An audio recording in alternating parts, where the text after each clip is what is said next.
नमस्कार. SMR न्यूजमध्ये आपलं स्वागत आहे. MPSC अर्जांसाठी आता KYC अनिवार्य.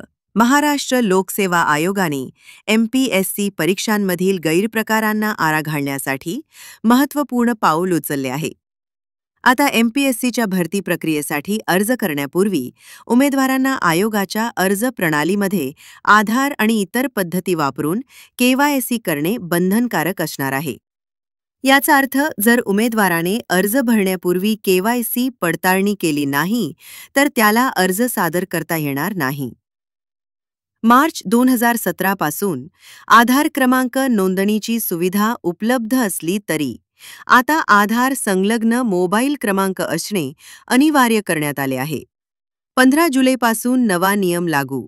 हा नवीन नियम येत्या 15 जुलै 2024 पासून लागू होणार आहे. उमेदवारांनी शक्य तितक्या लवकर आपली KYC प्रक्रिया पूर्ण करावी असे आवाहन आयोगाने केले आहे. या प्रक्रियेनंतर उमेदवाराचे ऑनलाईन अर्ज प्रणालीमध्ये केवळ एकच खाते राहील आणि एकापेक्षा जास्त खाती आपोआप निष्क्रिय होतील. तसेच अर्ज सादर करताना आधारशी जोडलेला फोन क्रमांकच भरणे अनिवार्य असेल. MPSCने प्रसिद्ध केलेल्या माहिती पत्रकात या नव्या नियमांबद्दल सविस्तर माहिती देण्यात आली आहे.